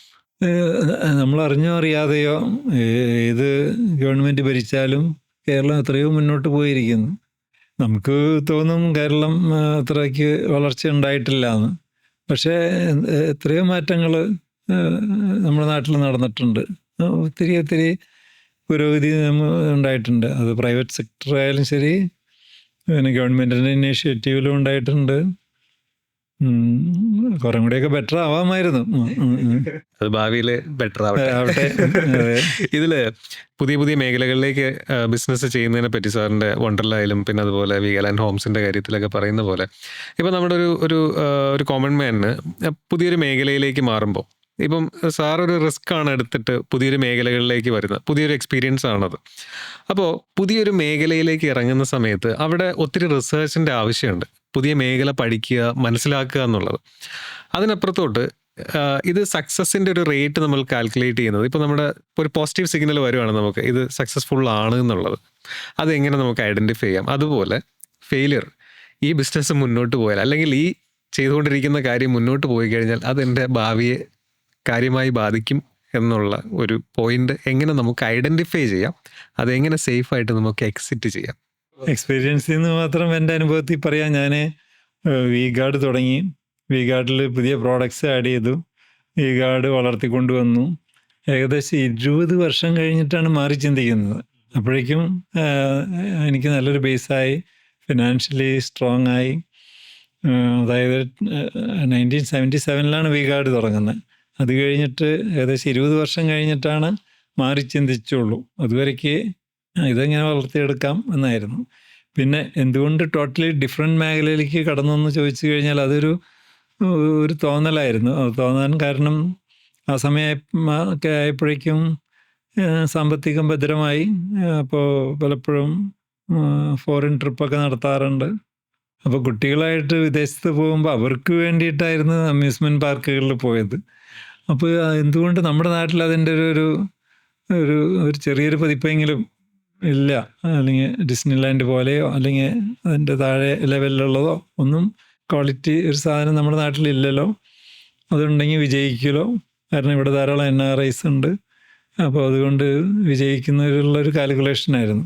അത് വിജയിച്ചു. പിന്നെ നേരത്തെ പറഞ്ഞ മാതിരി ഇതിൻ്റെ ഇടയ്ക്ക് ഫെയിലിയർ സ്റ്റോറീസും ഉണ്ട്. ഞാൻ നേരത്തെ പറഞ്ഞല്ലോ, ക്ലോക്ക് നിർത്തി. പിന്നെ നിർത്തിയ കൂട്ടത്തിൽ പമ്പ് തുടങ്ങിയതിന് ശേഷം ഞങ്ങൾക്ക് PVC പൈപ്പ് മാനുഫാക്ചറിങ് ഉണ്ടായിരുന്നു. അത്ര ലാഭകരമല്ല, അത് അത്ര പ്രോഫിറ്റബിൾ അല്ല എന്ന് പറഞ്ഞ് നിർത്തി. അത് കഴിഞ്ഞിട്ട് ഈവൻ IPOയിൽ ഒരു പ്രധാന ഒബ്ജക്റ്റീവായിരുന്നു ഞങ്ങളുടെ ഒരു ഫാക്ടറി. അത് അണ്ടർഗ്രൗണ്ട് കേബിളായിരുന്നു. അതുവരയ്ക്ക് ഞങ്ങൾക്ക് ഇപ്പോഴും ഉണ്ട്. ഞങ്ങളുടെ ഒരു മെയിൻ പ്രോഡക്റ്റാണ് ഹൗസ് വയറിങ് കേബിൾ. അതിൻ്റെ ഒരു അലൈഡ് പ്രോഡക്റ്റ് അല്ലേ എന്നുള്ള കാൽക്കുലേഷനൊക്കെ വെച്ചിട്ട് അണ്ടർഗ്രൗണ്ട് കേബിള് മാനുഫാക്ചറിങ് തുടങ്ങിയതാണ്. നല്ലൊരു എമൗണ്ട് ഇൻവെസ്റ്റ് ചെയ്തിട്ട്, മെഷീനറികളൊക്കെ ഇമ്പോർട്ട് ചെയ്തിട്ട്. പക്ഷേ അത് ഞങ്ങൾക്ക് അത്ര ലാഭകരമായിരുന്നില്ല. കുറേ നാൾ ഞങ്ങൾ റൺ ചെയ്ത് നോക്കി. അപ്പോൾ ഞാൻ പറയും, ലാഭകരമല്ല എന്ന് കുറേ നാൾ നോക്കിക്കഴിഞ്ഞാലും ലാഭകരമല്ലെങ്കിൽ നിർത്താൻ മടിക്കരുത്. ഞങ്ങളത് നിർത്തി. അതുകൊണ്ട് ഇത്തിരി ആ ഒരു കാലഘട്ടത്തിൽ കുറേ നഷ്ടമൊക്കെ വന്നു. പക്ഷേ ഇപ്പം നിങ്ങളൊക്കെ അത് മറന്നില്ലേ? അല്ലെങ്കിൽ അതെ, നഷ്ടങ്ങൾ മറക്കും. അപ്പോൾ നമുക്കൊരു കാര്യം മുന്നോട്ട് പോകുന്നില്ലെങ്കിൽ അഭിമാനം കളഞ്ഞിട്ട് പേടിച്ചിട്ട് ചിലരുണ്ട്, അയ്യോ ആളുകൾ എന്ത് വിചാരിക്കും ഞാനത് നിർത്തിയാൽ, അല്ലെങ്കിൽ ഞാനത് തുടങ്ങിയതല്ലേ. അങ്ങനത്തെ സെന്റിമെന്റ്സ് ഒന്നും പാടില്ല. അത് എതിരെ നിൽക്കുമെന്ന് തോന്നുവാണെങ്കിൽ, എതിരെ നിൽക്കുകയാണെന്ന് തോന്നിയാൽ നമ്മൾ നിർത്തി കളയേണ്ടി വരും. ഇപ്പോൾ വണ്ടർല ഒരു പുതിയൊരു മേഖലയാണ്. അന്ന് തുടങ്ങുമ്പോൾ കേരളത്തിനും നമുക്ക് എല്ലാവർക്കും, ഇന്ത്യക്ക് തന്നെ അതൊരു പുതിയൊരു എക്സ്പീരിയൻസ് ആയിരുന്നു അത്. അപ്പോൾ ഇപ്പോൾ ഈ ഒരു കാലഘട്ടത്തിൽ ആ ഒരു ഒരു ഫിസിക്കൽ എൻ്റർടൈൻമെൻറ്റ് എന്നുള്ള രീതിയിൽ നിന്ന് മാറിയിട്ട് കുറച്ചുകൂടി ഡിജിറ്റലി ഫോക്കസ് ചെയ്യപ്പെടുന്ന ഒരുപാട് കാര്യങ്ങളുണ്ട്. ഇപ്പം ഗെയിമിൻ്റെ കാര്യങ്ങളായിരുന്നാലും AR VR കാര്യങ്ങളായിരുന്നാലും. അപ്പോൾ അങ്ങനെ നോക്കുമ്പോൾ നമ്മുടെ വണ്ടർല ആയിലോ അല്ലെങ്കിൽ നമ്മുടെ ബിസിനസ്സിലോ അങ്ങനെയുള്ള പ്രോജക്റ്റുകൾ ഫ്യൂച്ചർ പ്ലാനിങ്ങിലുണ്ടോ? അല്ലെങ്കിൽ അത് വന്നാലും ഈ ഫിസിക്കൽ എൻ്റർടൈൻമെൻ്റ് എന്ന് പറയുന്നത് അവിടെ തന്നെ ഉണ്ടാകും എന്നുള്ളതാണോ ഒരു കാൽക്കുലേഷൻ? എൻ്റെ ഒരു തോന്നൽ, അതായത് നമുക്ക് ഈ പറഞ്ഞ മാതിരി ഡിജിറ്റൽ യുഗത്തിൻ്റെ അതിപ്രസരം കാരണം കൊണ്ട് ഇപ്പോൾ ഈ നേരത്തെ പറഞ്ഞ മാതിരി ഡിജിറ്റൽ എൻ്റർടൈൻമെൻറ്റ് ധാരാളമുണ്ട്. അത് TV ആയാലും ശരി, അല്ലെങ്കിൽ വീഡിയോ ഗെയിം ആയാലും ശരി, അല്ലെങ്കിൽ ലാപ്ടോപ്പ് അല്ലെങ്കിൽ മൊബൈലിൽ പിള്ളേർക്ക് കളിക്കാം. പക്ഷേ എന്നിരുന്നാലും വണ്ടർല പോലുള്ള ഒരു ഓപ്പൺ സ്പേസും അല്ലെങ്കിൽ അവിടുത്തെ ആക്ടിവിറ്റീസും ഓൺലി തിങ് നമ്മൾ കാലത്തിനനുസരിച്ച് അവിടെയും മാറ്റങ്ങൾ വരുത്താനുണ്ട്. ഇപ്പോൾ ഒത്തിരി ആദ്യത്തെയൊക്കെ പല ഫെസിലിറ്റികൾ മാറ്റി നമ്മൾ അപ്ഡേറ്റ് ചെയ്യേണ്ടി വന്നു. ആഫ്റ്റർ ഓൾ ഹ്യൂമൻ ബീയിങ്സ് നമ്മളിങ്ങനെ എന്താ പറയുക, ബ്രോയിലർ ചിക്കന്മാർ വീട്ടിനകത്ത് ഇരിക്കാൻ പറ്റില്ലല്ലോ. അപ്പോൾ മാനസിക ഉല്ലാസം കിട്ടണമെങ്കിൽ ഫിസിക്കൽ എക്സർഷൻ അത്യാവശ്യമാണ്. ഇപ്പോൾ ഡിജിറ്റൽ ടെക്നോളജി ഉണ്ടെന്ന് വിചാരിച്ചിട്ട് ഇപ്പോൾ നമ്മുടെ നാട്ടിലത്തെ സ്പോർട്സോ ഗെയിംസോ അല്ലെങ്കിൽ ക്രിക്കറ്റോ അല്ലെങ്കിൽ ഫുട്ബോളോ നിന്ന് പോവുമോ? എനിക്ക് തോന്നുന്നില്ല. അത് അങ്ങനെയാണെങ്കിൽ വണ്ടർലയും മുന്നോട്ട് പോകും. സാർ, ലീഡർഷിപ്പിനെ പറ്റി പറയുമ്പോൾ സാറിനെ പറ്റി പറയുന്നൊരു പൊതുവെ ഒരു അഭിപ്രായം കേട്ടിട്ടുണ്ട്. Sir, you are slow to hire fast fire ആണ് എന്ന് കേട്ടിട്ടുണ്ട്. അപ്പം നമ്മൾ ജീവിതത്തിൽ ഇപ്പോൾ വേറൊരാളെ നമ്മുടെ കൂടെ കൂട്ടുമ്പോൾ അവരിലുണ്ടാവേണ്ട ക്വാളിറ്റീസ്, സാർ ഒരാളെ ഹയർ ചെയ്യുമ്പോൾ പൊതുവെ നോക്കാറുള്ളത് സ്കില്ലാണോ അതോ അവരുടെ പേഴ്സണാലിറ്റി ആണോ? അപ്പം നമ്മളതുപോലെ തന്നെ നമ്മുടെ ജീവിതത്തിൽ ഒരാളെ കൂടെ കൂട്ടുമ്പോൾ അവരുടെ ക്വാളിറ്റീസ് എന്തൊക്കെയാണ് നോക്കേണ്ടത്? തീർച്ചയായിട്ടും ഇപ്പോൾ വിഗാർഡ് ആയാലും ശരി, വണ്ടർലയായാലും ശരി, വീഗാലാൻഡ് ഡെവലപ്പേഴ്സ് ആയാലും ശരി, ഞാൻ പറയും, ചിലർ പറയും എന്നെ പുകഴ്ത്തി പറയും സെൽഫ് മെയ്ഡ് മാൻ എന്നൊക്കെ പറയും. ഞാൻ പറയും അല്ല, ഞാനങ്ങനെയല്ല. ഒത്തിരി പേര് എനിക്ക് വേണ്ടി വർക്ക് ചെയ്തിട്ടാണ് ഞാനിവിടം വരെ എത്തിയത്. അതിൻ്റെ മുന്നിൽ നിൽക്കുന്ന കാരണം കൊണ്ട് നിങ്ങൾ എന്നെ അറിയണമെന്ന് മാത്രം. ഇതിൻ്റെ പുറകിൽ ഒത്തിരി പേരുടെ പ്രയത്നമുണ്ട്. ഇപ്പോൾ ധാരാളം മാനേജേഴ്സും സീനിയർ മാനേജേഴ്സും വൈസ് പ്രസിഡൻസും ഒക്കെ ഉണ്ടെങ്കിൽ മാത്രമേ ഒരു സ്ഥാപനം മുന്നോട്ട് പോവുള്ളൂ. അത് വിഗാർഡ് മാത്രമല്ല, ഏതൊരു സ്ഥാപനത്തിലായാലും ശരി. അപ്പോൾ ഞാൻ എപ്പോഴും വാച്ച് ചെയ്യാറുള്ളത് വലിയ വലിയ സ്ഥാപനങ്ങൾ ലൈക്ക് ഇപ്പോൾ ടാറ്റ ഗ്രൂപ്പ് അല്ലെങ്കിൽ ഗോദ്രേജ് ഗ്രൂപ്പ്, എന്തിനു പറയുന്ന സൗത്ത് ഇന്ത്യയിൽ TVS ഗ്രൂപ്പ് അല്ലെങ്കിൽ മുരുകപ്പ ഗ്രൂപ്പ്, ഇവരൊക്കെ 3-4 ജനറേഷനായി മുന്നോട്ട് പോയിക്കൊണ്ടിരിക്കുന്നു. അപ്പോൾ എന്തുകൊണ്ട് നമുക്കും അത് സാധിക്കില്ല എന്നുള്ളൊരു കാഴ്ചപ്പാടായിരുന്നു എനിക്ക്. അപ്പോൾ അതിൽ ഈ ഹയറിങ് ആളുകളെ നമ്മൾ കൂടെ നിർത്തുന്ന ഒരു കാര്യം വരുമ്പോൾ ഞാനെപ്പോഴും മുൻതൂക്കം കൊടുക്കാറുള്ളത് അയാളുടെ പേഴ്സണാലിറ്റി, അയാളുടെ ക്രെഡിബിലിറ്റി, അയാളുടെ സിൻസിയറിറ്റി, അയാളുടെ കമ്മിറ്റ്മെൻറ്റ്, അയാൾ എന്തുമാത്രം ഹാർഡ് വർക്കിംഗ് ആണ്, ഇത്തരം കാര്യങ്ങളിലാണ് കൂടുതൽ. ചിലപ്പോൾ അയാൾ ടെക്നോളജിയിലോ അല്ലെങ്കിൽ അയാളുടെ സ്മാർട്ട്നെസ്സിലോ അയാൾ കുറച്ച് പുറകിലായിരിക്കാം. പക്ഷേ ഞാനെപ്പോഴും കൂടുതൽ മാർക്ക് ഇടുക മറ്റേതിനാണ്. അതുകൊണ്ട് തന്നെ ഇപ്പോൾ ഒരാളുടെ എന്താ പറയുക യൂണിവേഴ്സിറ്റി മാർക്ക് കണ്ടിട്ട് ഞാൻ ഒരാളെ വിലയിരുത്താറില്ല. അത് ഐക്യു ഉണ്ടെങ്കിൽ എല്ലാവർക്കും കാണാതെ പഠിച്ച് മാർക്ക് നേടാൻ പറ്റും നമ്മുടെ ഇപ്പോഴത്തെ ഒരു സിസ്റ്റത്തിൽ. പക്ഷെ അതേസമയം അയാൾ എന്തുമാത്രം ഇമോഷണലി ബാലൻസ്ഡ് ആണ്. ഞാൻ നേരത്തെ പറഞ്ഞ മാതിരി ചിലർ വിചാരിക്കുക എനിക്ക് എല്ലാം അറിയാമെന്ന് വിചാരിച്ചിട്ട് ബാക്കിയുള്ളവരെ ചവിട്ടി താഴ്ത്തി ഒറ്റയാൾ പട്ടാളമായിട്ട് മുന്നോട്ട് പോയാലും ശരിയാവില്ല. അങ്ങനെ അപ്പോൾ അത്തരം കാര്യങ്ങളിലാണ് ഞാൻ കൂടുതൽ ശ്രദ്ധ കൊടുക്കാൻ തുടങ്ങിയത്. ഇനീഷ്യൽ ഡേയ്സിൽ അങ്ങനെയായിരുന്നില്ല. നമ്മളൊരു ചെറുകിട സ്ഥാപനമായിരുന്നു, അപ്പോൾ ഒരു വൺ മാൻ ഷോ ആയിരുന്നു. പക്ഷേ പിന്നെ ഈ സ്ഥാപനം വളരണമെങ്കിൽ എന്നെപ്പോലെ അല്ലെങ്കിൽ എന്നെക്കാളും കഴിവുള്ളവർ ഈ സ്ഥാപനത്തിൽ വേണം.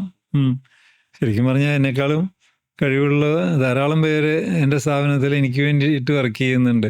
പുറത്ത് പറയണ്ട കേട്ടോ. അപ്പോൾ നമ്മുടെ ഈ ജീവിതത്തിൽ ഇപ്പോൾ നമുക്ക് ഒരു സുഹൃത്തിനെ കൂടെ കൂട്ടുന്നതും ഇപ്പോൾ ഈ നമ്മുടെ കമ്പനിയിൽ ഒരു എംപ്ലോയിയെ ഹയർ ചെയ്യുന്നത് പോലെയാണ്. എപ്പോഴാണോ ആ സുഹൃത്ത് നമുക്ക് ഹാംഫുൾ ആയിട്ട് തോന്നുന്നത് അന്നേരം ആ ബന്ധം വിച്ഛേദിക്കുക. തീർച്ചയായിട്ടും ഞാൻ എൻ്റെ ക്ലോസ് ഫ്രണ്ട്സിനൊക്കെ ഏറെക്കുറെ എൻ്റെ സ്വഭാവ രീതിയിലുള്ളവരൊക്കെ തന്നെയാണ്. അല്ലാത്തവരായിട്ട് എനിക്ക് അക്കോമഡേറ്റ് ചെയ്യാൻ പറ്റില്ല. കാരണം അതായത് പറയുന്നതൊന്ന് പ്രവർത്തിക്കുന്നതൊന്ന്, ഹിപ്പോക്രസി, വാചകടി, അയാളെങ്ങനെ വിശ്വസിക്കും? അപ്പോൾ അയാളോട് എങ്ങനെ നമുക്ക് കൂട്ടുകൂടാൻ പറ്റും? അപ്പോൾ തീർച്ചയായിട്ടും അത് എൻ്റെ കാര്യത്തിൽ മാത്രമല്ല, പൊതുവെ രണ്ടുപേര് മാനസികമായിട്ട് അടുപ്പുണ്ടെങ്കിലല്ലേ നമ്മൾ സുഹൃത്തുക്കളാന്ന് പറയാൻ പറ്റുള്ളൂ. അപ്പം ഞാൻ ഇങ്ങനെയാണ് ബായ്, അതായത് അപ്പോൾ അതിനോട് യോജിച്ച ആൾക്കാരല്ലേ നമുക്ക് കൂടെ കൂട്ടാൻ പറ്റുള്ളൂ. ഇതിൽ ഇപ്പോൾ ഈ പറയുന്ന പോലെ ഒരു ലീഡർഷിപ്പ് ക്വാളിറ്റി എന്ന് പറയുന്നത് നമ്മുടെ കമ്പനിയിൽ മാത്രമല്ല, നമ്മുടെ ഫാമിലിയുടെ കാര്യം പറയുകയാണെങ്കിൽ ഒരു ഫാമിലിയുടെ ലീഡർ എന്ന് പറയുന്നത് ആ വീടിൻ്റെ ഗൃഹനാഥനാണ്. അപ്പോൾ ഈ ഇമോഷൻസ് ബാലൻസ് ചെയ്യുക എന്ന് പറയുന്നത്, ഈ ഇമോഷൻസ് നമ്മുടെ കൂടെ ഉള്ളവരുടെ ഇമോഷനും നമ്മൾ ബാലൻസ് ചെയ്യേണ്ടതുണ്ട്. അതേസമയം നമ്മുടെ സ്വന്തം ഇമോഷനും നമ്മൾ മനസ്സിലാക്കുക. നമുക്ക് ദേഷ്യമുണ്ട്, സന്തോഷമുണ്ട്, സങ്കടമുണ്ട് എന്നുള്ളതും അതുപോലെ കൂടെ ഉള്ള ആൾക്കാർക്കും ഇതേ വികാരങ്ങളുണ്ട് എന്നുള്ളത് മനസ്സിലാക്കി മുന്നോട്ട് പോകുമ്പോഴാണ് ഒരു നല്ല ലീഡർ ആവുക. അപ്പോൾ സാറിൻ്റെ ബിസിനസ്സിലും പേഴ്സണൽ ലൈഫിലും ഈ കാര്യങ്ങൾ എങ്ങനെയാണ് ഇംപ്ലിമെന്റ് ചെയ്തത്, അല്ലെങ്കിൽ എങ്ങനെ ബാലൻസ് ചെയ്ത് പോയി? എൻ്റെ കൃത്യമായിട്ട് അറിയണമെങ്കിൽ അവരോട് ചോദിക്കണം. പക്ഷേ ഞാൻ എൻ്റെ ഒരു അഭിപ്രായം പറയാം. അരുണും മിഥുനും ആദ്യം ഇന്ത്യക്കകത്തുനിന്ന് ഗ്രാജുവേറ്റ് ചെയ്തു. പോസ്റ്റ് ഗ്രാജുവേഷന് വന്നപ്പോൾ അവർ വിദേശത്ത് പോയി. അപ്പോൾ വിദേശത്ത് പോകുമ്പോഴും ഞാൻ അവരോട് പറയാറുള്ളത് നിങ്ങൾക്ക് ഇഷ്ടമുള്ളത് ചെയ്യാം, നമുക്ക് ഇഷ്ടമുള്ളത് ചെയ്യാം. രണ്ട് ഓപ്ഷനാണ്. ഒന്നല്ലെങ്കിൽ സ്വാതന്ത്ര്യം കൂടുതൽ വേണമെങ്കിൽ അവിടെ ജോലിയൊക്കെ ആയിട്ട് അവിടെ ഏതെങ്കിലും മദാമേനൊക്കെ കിട്ടി എന്ത് വേണമെങ്കിൽ ചെയ്യാം. പക്ഷെ അവരെന്തുകൊണ്ട് എൻ്റെ ബിസിനസ്സിൽ ജോയിൻ ചെയ്തു എന്ന് ഞാൻ തന്നെ അനലൈസ് ചെയ്യാറുണ്ട്. അപ്പോൾ എനിക്ക് തോന്നിയൊരു കാര്യം, ഞാൻ എൻ്റെ മാനേജേഴ്സിന് ധാരാളം ഫ്രീഡം കൊടുക്കും, ധാരാളം റെസ്പോൺസിബിലിറ്റി കൊടുക്കും. അപ്പോൾ ആ ഒരു ഫ്രീഡം അവർ കണ്ടിട്ടുണ്ട്. പക്ഷെ അതിന് മുമ്പായിട്ട് അവർ ആ മാനേജേഴ്സ് എൻ്റെ വിശ്വാസം നേടിയെടുക്കണം. അങ്ങനെ വന്നു കഴിഞ്ഞാൽ അവർക്ക് ടോട്ടലി ബ്ലൈൻഡായിട്ട് ഫ്രീഡം കൊടുക്കാറുണ്ട്, ധാരാളം റെസ്പോൺസിബിലിറ്റി കൊടുക്കാറുണ്ട്, അവർക്ക് അതിനുള്ള റിവാർഡ് കിട്ടാറുണ്ട്. അപ്പോൾ അതുപോലുള്ളൊരു ഓപ്പർച്യൂണിറ്റി അരുണും ഇതിനും ഉണ്ടാവുമെന്ന് വിചാരിച്ചിട്ടായിരിക്കണമല്ലോ അവർ നമ്മുടെ കൂടെ ജോയിൻ ചെയ്തത്. ഇന്നിപ്പോൾ ആസ് ഓൺ ടുഡേ ചോദിക്കുകയാണെങ്കിൽ ഇപ്പോൾ 3 ഫാമിലിയാണ്. അതായത് ഞാനും ഷീലയും ഒരു ഫാമിലി, അവർ ഓരോ ഫാമിലികൾ, അവർ നോക്കുന്ന ബിസിനസ് അവരുടേതായിട്ടുള്ള പോലെ ഞാൻ അവരുടെ ബിസിനസ്സിൽ ഇടപെടാറില്ല, അവർ എൻ്റെ ബിസിനസ്സിൽ ഇടപെടാറില്ല. ആ വിധത്തിൽ വരെ ആയിട്ടുണ്ട്. അത്രയ്ക്കും ഞാൻ ആ കാര്യത്തിലൊക്കെ ക്ലിയറാണ്. കാരണം എനിക്ക് വേണ്ടത് എൻ്റെ മനസ്സമാധാനമാണ്, അല്ലാതെ അവരെ നേരെയാക്കലല്ല. സാറിൻ്റെ ജീവിതത്തിൽ ലൈക്ക് ഏതെങ്കിലും സിറ്റുവേഷനിൽ വിമർശനങ്ങൾ ഏറ്റുവാങ്ങേണ്ടതായിട്ട് വന്നിട്ടുണ്ടല്ലോ, ആ സമയത്ത് നമ്മുടെ ആ ഇമോഷണൽ സ്റ്റെബിലിറ്റി പോകാതെ നമ്മുടെ മനസ്സിനെ കാമാക്കി നിർത്താനായിട്ട് സാറ് പ്രാക്ടിക്കലായിട്ട് ചെയ്തിട്ടുള്ള സ്റ്റെപ്സ് എന്തൊക്കെയാണ്? ചെയ്തിട്ടുള്ളതെന്ന് ചോദിച്ചാൽ ഞാനൊരു എഫേർട്ട് ഇട്ട് ചെയ്തിട്ടുള്ളതല്ല കേട്ടോ. അത് ശരിക്കും പറഞ്ഞാൽ പല വിമർശനങ്ങളും കേട്ടിട്ടുണ്ട്. പക്ഷേ എനിക്ക് തോന്നുന്നത് ഇപ്പോഴത്തെ തലമുറയും പഴയ തലമുറയും തമ്മിലുള്ളൊരു വ്യത്യാസം തന്നെ അത് അവിടെയാണ് കിടക്കുന്നതെന്നാണ്. ഇപ്പോഴത്തെ തലമുറ പെട്ടെന്ന് ഈ വിമർശനങ്ങളൊക്കെ വരുമ്പോൾ പെട്ടെന്ന് അപ്സെറ്റാവും. അതേസമയം എൻ്റെയൊക്കെ ഞാനിപ്പോൾ 75 ക്രോസ് ചെയ്ത ആളാണ്. അപ്പോൾ അന്ന് കാലത്ത് നമ്മളൊക്കെ വളരെ ഡൗൺ ടു എർത്തായിട്ട് കുട്ടികളെ ട്രീറ്റ് ചെയ്തിരുന്നുള്ളൂ. നമുക്ക് സ്വാതന്ത്ര്യം ഉണ്ടായിരുന്നില്ല. അതായത് കുട്ടികളുടെ ലെവലിൽ നിൽക്കാൻ പാടുള്ളായിരുന്നു. അത് ധാരാളം അടി കിട്ടിയിട്ടുണ്ട് പല കാരണം കൊണ്ടും. സ്വന്തം കുറ്റം അല്ലാതെ തന്നെ അടി കിട്ടിയിട്ടുണ്ട്. അത് പേരൻസിൻ്റെ നിന്ന് കിട്ടും, സാറുമാരെ നിന്ന് കിട്ടും. സ്കൂളിൽ നിന്ന് സാറുമാരെ നിന്ന് അടി കിട്ടിയെന്ന്, സ്കൂളിൽ നിന്ന് അടി കിട്ടിയെന്ന് വീട്ടിലറിഞ്ഞാൽ വീട്ടിൽ നിന്ന് 2 സ്പെഷ്യൽ കിട്ടും. നീ എന്തോ കുരുത്തക്കേട് അവിടെ കാണിച്ചിട്ടുണ്ട്, അല്ലെങ്കിൽ അടി കിട്ടില്ലല്ലോ. അപ്പോൾ അങ്ങനെ എന്താ പറയുക, ഗ്രൗണ്ടഡായിട്ട് വളർന്ന കാരണം കൊണ്ട് ഒരുമാതിരി വിമർശനങ്ങളൊന്നും എന്നെ ബാധിക്കുമെന്ന് എനിക്ക് തോന്നുന്നില്ല മാനസികമായിട്ട്. അതായത് എന്നെ ഹർട്ട് ചെയ്യുമെന്ന് എനിക്ക് തോന്നുന്നില്ല. അതൊരു പിൽക്കാലത്ത് എനിക്ക് ഗുണമേ ചെയ്തിട്ടുള്ളൂ.